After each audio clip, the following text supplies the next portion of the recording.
ലോക മനസാക്ഷിയെ മരവിപ്പിച്ച് നമ്മുടെ ഹൃദയങ്ങളിൽ വളരെയധികം വേദനയുണ്ടാക്കുന്ന ഒരു അറ്റാക്കാണ് കശ്മീരിലെ പഹൽഗാമിൽ നടന്നിരിക്കുന്നത്.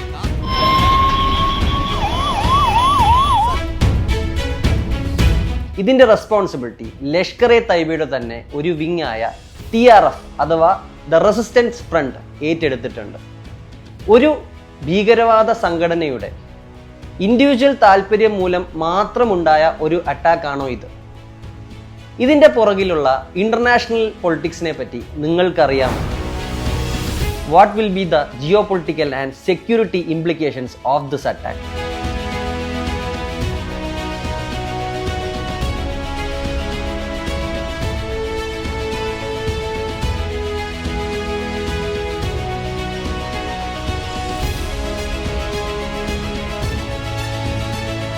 എന്തുകൊണ്ട് ഇപ്പോൾ ഇങ്ങനെയൊരു ആക്രമണം? ചിന്തിക്കുന്നവനാണ് മനുഷ്യൻ. ചിന്തിക്കുവാൻ വേണ്ടി നിങ്ങളോട് ഞാൻ കുറച്ച് കാര്യങ്ങൾ പറയാം.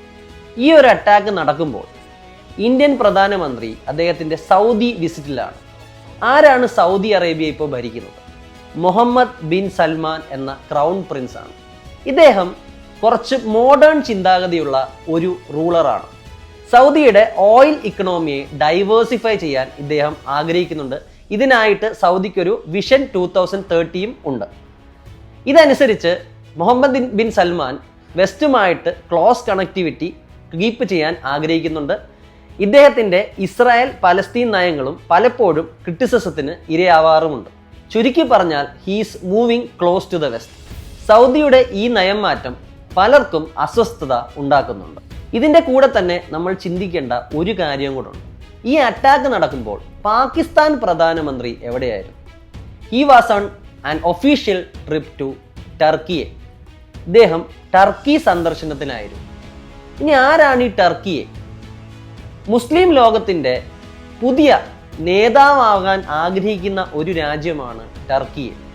അല്ലെങ്കിൽ പഴയ ഓട്ടോമൻ എംപയറിൻ്റെ പ്രതാപത്തിലേക്ക് എത്താൻ ടർക്കിയെ ആഗ്രഹിക്കുന്നു. ഇന്ത്യയുടെ കശ്മീർ നിലപാടുകളെ പലപ്പോഴും എതിർത്ത ഒരു രാജ്യമാണ് ടർക്കി. ടർക്കിയുടെ പല സ്റ്റേറ്റ്മെന്റും ആന്റി ഇന്ത്യയാണ്. അതുപോലെ തന്നെ നിങ്ങൾ അറിയേണ്ട ഒരു കാര്യവും കൂടെ ഉണ്ട്. ഇന്ത്യയുടെ ഇസ്രായേലുമായിട്ടുള്ള സൗഹൃദവും പലപ്പോഴും ടർക്കിയെ അസ്വസ്ഥരാക്കുന്നുണ്ട്. ഇതിനൊക്കെ ഉപരി American vice president JD Vance India visit ചെയ്യുന്ന സമയത്ത് ഇങ്ങനൊരു അറ്റാക്ക് വളരെയധികം ചോദ്യങ്ങൾക്ക് കാരണമാകുന്നു. ഇനി പാകിസ്ഥാൻ ഗവൺമെന്റിന് ഈ അറ്റാക്കിൽ എന്തെങ്കിലും പങ്കുണ്ടോ? പാകിസ്ഥാന്റെ ഒഫീഷ്യൽ റെസ്പോൺസ് നമ്മൾ പരിശോധിച്ചാൽ അവർ വ്യക്തമായിട്ട് ഈ അലിഗേഷൻ ഡിനൈ ചെയ്യുകയാണ്. അവർ പറയുന്നത് അവർക്ക് ഈ അറ്റാക്കിൽ ഒരുവിധ പങ്കില്ലെന്നാണ്. അവരുടെ ഒരു ഐഡിയ അനുസരിച്ച് ഈ അറ്റാക്കിന് കാരണം കറണ്ട് ഇന്ത്യൻ ഗവൺമെന്റിന്റെ തീവ്ര ഹിന്ദുത്വ സ്റ്റാൻസ് ആണ്. അല്ലെങ്കിൽ കശ്മീരിലെ ഡിസാറ്റിസ്ഫൈഡ് ആയിട്ടുള്ള ഒരു കൂട്ടം ചെറുപ്പക്കാരാണ് ഈ അറ്റാക്കിന് പുറകിലെന്നാണ് പാകിസ്ഥാൻ ക്ലെയിം ചെയ്യുന്നത്. ഇനി പാകിസ്ഥാൻ ടോട്ടലി ഈ ഒരു അറ്റാക്കിൽ ഇന്നസെന്റ് ആണോ? ഇത് നിങ്ങൾ അറിയുന്നതിന് മുമ്പേ നിങ്ങൾ ഒരു ചെറിയ വീഡിയോ ക്ലിപ്പ് കാണുക. This is a statement made by Asif Munir. പാകിസ്ഥാന്റെ ജനറലായ ആസിഫ് മുനീറിന്റെ സ്റ്റേറ്റ്മെന്റുകളാണ് നിങ്ങൾ ഇനി കാണാൻ പോകുന്നത്. We are different from the Hindus in every possible aspect of life. Our religion is different. Our customs are different. Our traditions are different. Our thoughts are different. Our ambitions are different. That was the foundation of the two-nation theory that was laid there. That we are two nations. We are not one nation. So because of that, our forefathers, they struggled, mounted that incessant struggle to create this country. Our forefathers, they have sacrificed immensely. And we have sacrificed a lot for the creation of this country.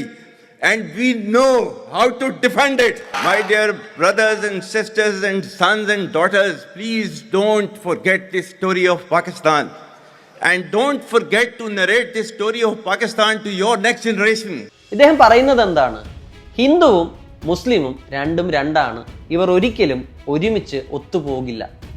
ഇദ്ദേഹം പറയുന്നു to nation theory വളരെ important ആയ ഒരു കാര്യമാണ്. പാകിസ്ഥാന്റെ അടുത്ത ജനറേഷനെയും to nation തിയറിയുടെ importance നമ്മൾ പഠിപ്പിച്ചു കൊടുക്കും.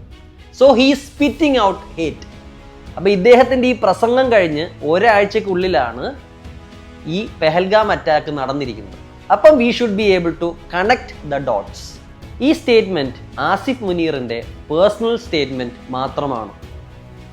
ഇതിനെക്കുറിച്ച് നിങ്ങൾക്ക് കൂടുതൽ മനസ്സിലാക്കണമെങ്കിൽ you should understand the current situation in Pakistan. എന്താണ് പാകിസ്ഥാൻ്റെ കറണ്ട് അവസ്ഥ? നമുക്കിതിലേക്ക് പോകാം. പാകിസ്ഥാൻ ഒരു പൊട്ടിത്തെറിക്ക് അടുത്ത് നിൽക്കുകയാണ്. It is on a brim of a civil war. ഇതിന് പല കാരണങ്ങളുണ്ട്. ഒന്നാമത്തെ കാരണം പാകിസ്ഥാൻ്റെ എക്സ് പ്രധാനമന്ത്രിയായ Imran Khan is under arrest. ഇദ്ദേഹം ഇപ്പോൾ ജയിലിലാണ്. ഇദ്ദേഹത്തിന് വളരെ വലിയൊരു സപ്പോർട്ടിംഗ് വിങ്ങുമുണ്ട്.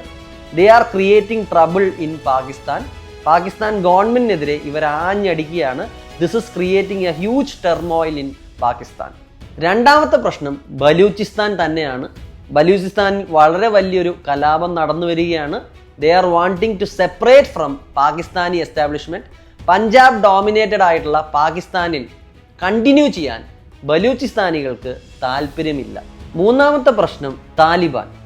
ഇത് കേൾക്കുമ്പോൾ നിങ്ങൾക്ക് ചിലപ്പോൾ കൺഫ്യൂഷൻ ഉണ്ടാവും. കാരണം താലിബാൻ അഫ്ഗാനിസ്ഥാനിൽ പവർ തിരിച്ചു പിടിച്ചപ്പോൾ ഒരുപക്ഷെ ഏറ്റവും കൂടുതൽ സന്തോഷിച്ചത് പാകിസ്ഥാനി മിലിറ്ററിയും ഡീപ് സ്റ്റേറ്റും തന്നെയാവും. പക്ഷേ ഇപ്പോൾ കാര്യങ്ങൾ നേരെ തിരിഞ്ഞിരിക്കുകയാണ്. അഫ്ഗാൻ താലിബാനും പാകിസ്ഥാനുമുള്ള ബന്ധം ഉലച്ചിലാണ്. ഇതിന് പല കാരണങ്ങളുണ്ട്. മേജർ ഒരു കാരണം എന്ന് പറഞ്ഞു കഴിഞ്ഞാൽ താലിബാൻ ഡ്യൂറൻ ലൈൻ അംഗീകരിക്കുന്നില്ല. It is A line separating the tribal belt of Pakistan and Afghanistan. അപ്പം ഇതിനെ അഫ്ഗാൻ താലിബാൻ അംഗീകരിക്കുന്നില്ല. ഇതുമൂലം പലപ്പോഴും ബോർഡറിൽ പാകിസ്ഥാൻ പട്ടാളവും താലിബാനും തമ്മിൽ ഉരസലുകൾ ഉണ്ടാവാറുണ്ട്. അതുപോലെ തന്നെ തെഹരീക് എ താലിബാൻ പാകിസ്ഥാൻ, ഇത് അഫ്ഗാൻ താലിബാന്റെ തന്നെ ഒരു സഹോദര സംഘടനയാണ്. ഈ Tehreek e Taliban Pakistan it is totally against Pakistani government and deep state. ഇവർ പാകിസ്ഥാനെതിരെ യുദ്ധം ചെയ്തുകൊണ്ടിരിക്കുകയാണ്. പലപ്പോഴും ഈ TTPKയെ സപ്പോർട്ട് ചെയ്യുന്നത് അഫ്ഗാൻ താലിബാനാണ്. ഇത് അഫ്ഗാൻ താലിബാനും പാകിസ്ഥാൻ ഗവൺമെന്റുമായിട്ടുള്ള ബന്ധം വളരെയധികം ഉലച്ചിലേക്ക് പോകാൻ കാരണമാകുന്നുണ്ട്. നമുക്കറിയാം ഈയിടയ്ക്ക് പാകിസ്ഥാൻ അഫ്ഗാനിസ്ഥാൻ ബോർഡർ ക്രോസ് ചെയ്ത് വരെ അറ്റാക്ക് നടത്തുന്നത് കണ്ടിട്ടുണ്ട്. So things are not looking good for Pakistani establishment. പാകിസ്ഥാന്റെ ഈ അറ്റാക്കുകൾക്ക് ശേഷം TTPKയുടെ പ്രവർത്തനങ്ങൾ അവർ കൂടുതൽ കടുപ്പിച്ചിരിക്കുകയാണ്. They are on a radical spree against the Pakistan government. 4, വളരെ വലിയ ഒരു ഇക്കണോമിക് ടെർമോയിൽ പാകിസ്ഥാൻ നേരിട്ടുകൊണ്ടിരിക്കുകയാണ്. അവരുടെ ഇൻഫ്ലേഷൻ വളരെ ഹൈ ആണ്. വളരെ വലിയ ഡെപ്റ്റും അവർക്കൊരു പ്രശ്നമാണ്. IMF പോലുള്ള ഓർഗനൈസേഷൻസിൻ്റെയും സൗദി അറേബ്യ പോലുള്ള രാജ്യങ്ങളുടെയും എയ്ഡിലാണ് ഇന്ന് പാകിസ്ഥാൻ മുന്നോട്ട് പൊയ്ക്കൊണ്ടിരിക്കുന്നത്. അപ്പോൾ ഈ 4 കാരണങ്ങൾ നിങ്ങൾ ക്ലോസ് ആയിട്ടൊന്ന് പരിശോധിച്ചാൽ നിങ്ങൾക്ക് വളരെ വ്യക്തമായിട്ട് മനസ്സിലാകും Pakistan is on A verge of A collapse. ജനങ്ങൾക്ക് പാകിസ്ഥാൻ സ്റ്റേറ്റിനെയോ പാകിസ്ഥാൻ ആർമിയോ പഴയ പോലെ വിശ്വാസമില്ല. പാകിസ്ഥാൻ ആർമിക്ക് ഈ വിശ്വാസം തിരിച്ചു പിടിക്കണം. ജനങ്ങളുടെ മനസ്സിൽ അവർക്ക് കയറിപ്പറ്റണം. What is the way out? There is only one way out. That is a classic solution, a war. അപ്പോൾ ഞാൻ ആദ്യം പറഞ്ഞത് നിങ്ങൾ ഓർക്കുക. പാകിസ്ഥാൻ ഗവൺമെന്റിന്റെ ഒഫീഷ്യൽ സ്റ്റേറ്റ്മെന്റ് എന്താണ്? അവർക്ക് ഈ പറയുന്ന അറ്റാക്കിൽ ഒരു റോളും ഇല്ല. പക്ഷേ ഇന്ത്യയിൽ നിന്നൊരു റിട്ടാലിയേഷൻ അവർ എക്സ്പെക്ട് ചെയ്യുന്നുണ്ട്. അതുകൊണ്ട് തന്നെ പാകിസ്ഥാൻ അവരുടെ സകല മിലിറ്ററി കേപ്പബിലിറ്റീസിനെയും ബോർഡറിൽ നിരത്തി നിർത്തിയിരിക്കുകയാണ്. ഫൈറ്റർ ജെറ്റ്സ്, ടാങ്ക്സ് ഉൾപ്പെടെ എല്ലാ രീതിയിലുള്ള പ്രതിരോധ സംവിധാനങ്ങളും അവർ ആക്ടിവേറ്റ് ചെയ്തിട്ടുണ്ട്. അപ്പോൾ ഒരു സർജിക്കൽ സ്ട്രൈക്ക് മാത്രമാണോ ഇന്ത്യയുടെ മുമ്പിലുള്ള ഓപ്ഷൻ? ഞാൻ പ്രതീക്ഷിച്ചതുപോലെ തന്നെ India Indus water treaty cancel ചെയ്തിരിക്കുകയാണ്. എനിക്കിത് ഊഹിച്ചെടുക്കാൻ പറ്റുമെങ്കിൽ ഓബ്വിയസ്ലി പാകിസ്ഥാൻ എസ്റ്റാബ്ലിഷ്മെന്റിനും ഇത് ഊഹിച്ചെടുക്കാൻ പറ്റും. ഇവിടെയാണ് പാകിസ്ഥാന്റെ ഫോറിൻ പോളിസിയും ന്യൂക്ലിയർ പോളിസിയും നമ്മൾ പരിശോധിക്കേണ്ടത്. അവരുടെ പോളിസി അനുസരിച്ച് ഇക്കണോമിക്കലി അവരെ ഏതെങ്കിലും ഒരു രാജ്യം ബുദ്ധിമുട്ടിച്ചാൽ തന്നെ അവർക്ക് കൺവെൻഷണൽ വാറിന് പോകാനുള്ള ഓപ്ഷനുണ്ട്. അതുപോലെ തന്നെ വേണമെങ്കിൽ ഒരു ന്യൂക്ലിയർ വാറിനും പാകിസ്ഥാന് പോകാവുന്നതാണ്. അപ്പോൾ ഞാൻ നേരത്തെ പറഞ്ഞ കാര്യങ്ങൾ നിങ്ങളൊന്ന് ഓർക്കുക. പാകിസ്ഥാൻ ഗവൺമെന്റിന്റെ ഒഫീഷ്യൽ സ്റ്റാൻസ് അനുസരിച്ച് പെഹൽഗാം അറ്റാക്കിൽ അവർക്ക് ഒരു റോളുമില്ല. അവരെ സംബന്ധിച്ചോളം ഇത് ഇന്ത്യയിൽ തന്നെയുള്ള ഒരു വിഭാഗം ഇന്ത്യൻ ഗവൺമെന്റിന്റെ പോളിസികളെ എതിർക്കുന്നതിൻ്റെ പ്രതിഫലനം മാത്രമാണ്. ഈ ഒരു സ്റ്റാൻസ് ഇന്ത്യൻസ് വിശ്വസിച്ചില്ലെങ്കിലും പാകിസ്ഥാനിലുള്ളവർ മിക്കവാറും വിശ്വസിച്ചേക്കാം. അപ്പോൾ അവരെ സംഭവിച്ച് പഹൽഗാം അറ്റാക്ക് വെറും ഒരു ആഭ്യന്തര പ്രശ്നം മാത്രമാണ്. പക്ഷേ ഇൻഡസ് വാട്ടർ ട്രീറ്റി 2 രാജ്യങ്ങൾ തമ്മിലുള്ള ഒഫീഷ്യൽ കരാറാണ്. Indus water treaty India cancel ചെയ്തപ്പോൾ ഓൾറെഡി ഇക്കണോമിക് ഡിഫിക്കൽട്ടിയിൽ ഇരിക്കുന്ന പാകിസ്ഥാന് ഇതൊരു വലിയ ആഘാതമായിരിക്കും. They will suffer immensely because of this measure from India. അതുകൂടാതെ തന്നെ ഇൻഡസ് വാട്ടർ ട്രീറ്റിയിൽ നിന്ന് ഇന്ത്യ പിന്മാറുമ്പോൾ നിരപരാധികളായ പാകിസ്ഥാൻകാരുടെ വെള്ളം മുട്ടിച്ചു എന്നുള്ള ഒരു ആരോപണവും പാകിസ്ഥാൻ ശക്തമായിട്ട് ഉന്നയിക്കാൻ സാധ്യതയുണ്ട്. ഇതിൻ്റെ മൊത്തം ഉത്തരവാദിത്വം അവർ ഇന്ത്യയുടെ തലയിൽ കെട്ടിവെക്കുകയും ചെയ്യും. ഇന്ത്യയുടെ ന്യൂക്ലിയർ പോളിസി നമ്മൾ ശ്രദ്ധിച്ചു കഴിഞ്ഞാൽ we are having a no first use policy. അതായത് India won't use nuclear weapon in first instance. നമ്മളെ ഏതെങ്കിലും രാജ്യം ന്യൂക്ലിയർ വെപ്പൺ കൊണ്ട് അറ്റാക്ക് ചെയ്താൽ മാത്രമേ നമ്മൾ ന്യൂക്ലിയർ വെപ്പൺ ഉപയോഗിച്ച് തിരിച്ചടിക്കുകയുള്ളൂ. കൺവെൻഷണൽ വെപ്പൺ കൊണ്ട് ആരെങ്കിലും നമ്മളെ അറ്റാക്ക് ചെയ്താൽ നമ്മൾ തിരിച്ചും കൺവെൻഷണൽ മെത്തേഡ് തന്നെയായിരിക്കും യൂസ് ചെയ്യുന്നത്. പക്ഷേ ഇന്ത്യക്ക് ഒരു കൗണ്ടർ പോളിസി ഉണ്ട്. ഏതെങ്കിലും രാജ്യം നമ്മളെ ന്യൂക്ലിയർ വെപ്പൺ കൊണ്ട് അറ്റാക്ക് ചെയ്താൽ V will do massive retaliation. അതായത് ഇറപ്പറബിൾ ഡാമേജ് ഇന്ത്യ തിരിച്ചു നൽകും. ഒരു ന്യൂക്ലിയർ വെപ്പൺ നമ്മുടെ എതിരെ തൊടുത്താൽ നമ്മൾ 100 എണ്ണം തിരിച്ച് തൊടുക്കും. ഇനി നമുക്ക് പാകിസ്ഥാൻ്റെ ന്യൂക്ലിയർ പോളിസി ഒന്ന് പരിശോധിക്കാം. ഇവർക്കൊരു നോ ഫസ്റ്റ് യൂസ് പോളിസി ഒന്നും ഇല്ല. ഇവരെ എക്കണോമിക്കലി ഏതെങ്കിലും രാജ്യം ബുദ്ധിമുട്ടിച്ചാൽ തന്നെ ഇവർക്ക് എന്ത് ചെയ്യാം? ന്യൂക്ലിയർ വെപ്പൺ ഉപയോഗിക്കാം. അപ്പോൾ ഇൻഡസ് ട്രീറ്റിയിൽ നിന്ന് ഇന്ത്യ പിന്മാറിയ സ്ഥിതിക്ക് it will create economic crisis in Pakistan. അവരുടെ കുടിവെള്ളം മുട്ടും, അവരുടെ അഗ്രികൾച്ചർ ബുദ്ധിമുട്ടാവും, അവരുടെ എക്കണോമി മൊത്തം ക്രൈസിലാവും. ഈ ഇൻസ്റ്റൻസിൽ പാകിസ്ഥാൻ എന്ത് ഉപയോഗിക്കാം? അവരുടെ ന്യൂക്ലിയർ വെപ്പൺ ഇന്ത്യക്കെതിരെ ഉപയോഗിക്കാം. ഇത് അവരുടെ കയ്യിലുള്ള ഒരു ഓപ്ഷനാണ്. പക്ഷെ അവർ ചിന്തിക്കേണ്ട ഒരു കാര്യം, അപ്പോൾ ഇന്ത്യ എന്ത് ചെയ്യും? We will do massive retaliation. നമ്മുടെ തിരിച്ചടി അതിഭയാനകമാവും. അതിൻ്റെ കേപ്പബിലിറ്റി ഇന്ത്യക്കുണ്ട്. India is having a nuclear triad.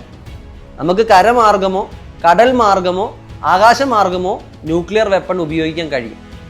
അതിൻ്റെ എല്ലാ കേപ്പബിലിറ്റിയും ഇന്ത്യയുടെ കയ്യിലുണ്ട്.